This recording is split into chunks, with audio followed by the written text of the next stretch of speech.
কয়েকদিন ধরে আমার ইনবক্স ভরে গেছে এই ভিডিওটি দিয়ে।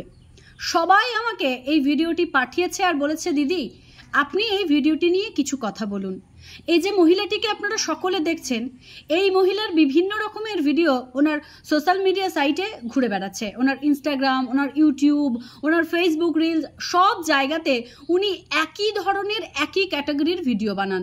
এতদিন ওনাকে নিয়ে কোনো রকম ভিডিও বানানোর ইচ্ছে আমার ছিল না, কেননা একটা মানুষ যেভাবে দিনের পর দিন নোংরার মধ্যে নিমজ্জিত হয়ে যাচ্ছে, তাকে চাইলেও হয়তো ফিরিয়ে আনা সম্ভব নয়। আর যেহেতু তার হাজবেন্ড তাকে এইভাবে সাপোর্ট করে যাচ্ছেন, মানে অন্যায়টা যদি পরিবার থেকে সাপোর্ট করা হয় তাহলে সেটা বাইরের লোকে বলে কোনোদিনই পরিবর্তন করা যায় না। কিন্তু আজকে উনি যে কাজটা করেছেন সেটা শালীনতার মাত্রা তো পেরিয়েইছে এবং ভারতীয় সনাতনীয় সংস্কৃতি ইসকনের ভাবধারা নষ্ট হতে বসেছে। যদিও ইসকনের কিচ্ছু যায় আসে না এই ধরনের দু একটা ছ্যাবলামি মার্কা ভিডিও পোস্ট হলে, কিন্তু তবুও একটা সনাতনী পরিবারের বউয়ের কাছ থেকে এই ধরনের ভিডিও আসবেই বা কেন? তো প্রথমেই ওই কাকিমাকে উদ্দেশ্য করে একটি কথা বলি। কাকিমা, ওটা কিন্তু কেদারনাথ নয়, ওটা ইসকনের কৃষ্ণ মন্দির। ওখানে ভগবান শ্রীকৃষ্ণের আরাধনা হয়, আর সেখানে আপনি প্রেজেন্ট করছেন মহাদেবের একটি গান। ভগবান শ্রীকৃষ্ণের মন্দিরে আপনি ভুলবশত মহাদেবের গান চয়েস করেছেন, সেটা বিষয় নয়। বিষয়টা তখনই খারাপ হয়ে দাঁড়ায় যখন আপনার প্রেজেন্টেশনটা এতটাই বাজে হবে। আপনি সেখানে নাচ করছেন এতটাই অশ্লীল ভঙ্গিমাতে এবং এতটাই কদর্য লাগছে বিষয়টা দেখে, সত্যিই আপনাকে নিয়ে আজকে ভিডিওটা বানাতে বাধ্য হলাম। একটা কথা বলি, আপনি আপনার এই অশালীন ক্রিয়াকলাপগুলো আপনার ঘরের কোণেই সীমাবদ্ধ রাখুন। এই যে ভিডিওটি আপনারা দেখছেন, ওনার নিজের স্বামীর সাথে নিজের বিছানাতে উনি নোংরামিটা করছেন, সেই ভিডিও উনি সোশ্যাল মিডিয়াতে আপলোড করে দিয়েছেন। কতটা নির্লজ্জ, কতটা অশিক্ষিত পরিবার হলে এমনভাবে একটা ভিডিও সোশ্যাল মিডিয়ায় আপলোড করে দেওয়া যায় তা সত্যিই আমার জানা নেই। এই কাকিমা এমন এমন ভিডিও বানান যে ভিডিওগুলো মানুষের নজর কাড়ে এবং খুব তাড়াতাড়ি ভাইরাল হয়, এবং এই ভাইরাল হওয়ার চক্করে এই কাকিমা কখনো নিজের শরীর থেকে শাড়িও খুলে ফেলতে দুবার ভাবেন না।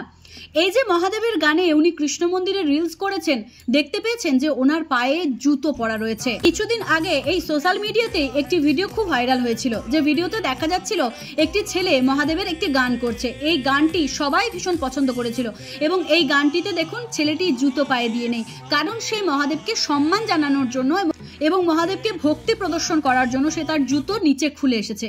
কিন্তু এই কাকিমা কৃষ্ণ মন্দিরে গিয়ে শিবের গান করছে, তা আবার জুতো পরে এরকম ধিঙ্গিপনা করে সেটা সোশ্যাল মিডিয়ায় আপলোড করে দেওয়ার পর ন্যূনতম লজ্জাবোধ নেই। এত ট্রোল হচ্ছে, এত সমালোচনা হচ্ছে, তবুও তার মধ্যে একটু বিবেক জাগ্রত হয়নি। এটা দেখেই বড্ড খারাপ লাগছে। অনেকেই আমাকে মেসেজ করেছে এটা নিয়ে কিছু প্রতিবাদী কথা বলতে।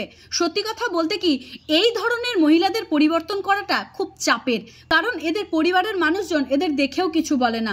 সত্যিই ভাবতে অবাক লাগে, একটুখানি পয়সা, একটুখানি ফেমের জন্য একটা পরিবার কিভাবে নিজের পরিবারের বউদের, মেয়েদের এতটা নিচে নামাতে পারে আমার জানা নেই। ওই ভিডিওটা সোশ্যাল মিডিয়ায় চরমভাবে চলছে এবং যে যা পারছে সে তাই কমেন্ট করছে, কারণ আমাদের ধর্মের মানুষদের দেখা যায় আমাদের পীঠস্থান, আমাদের তীর্থক্ষেত্র, এই সমস্ত কিছুকে কোনো না কোনো কারণে অপবিত্র করতে।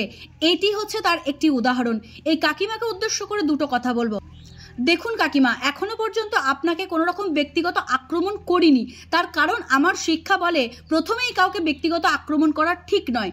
কিন্তু আপনি যে ধরনের ভিডিও পোস্ট করছেন তা আপনার ঘরের কোণ পর্যন্ত সীমাবদ্ধ রাখুন।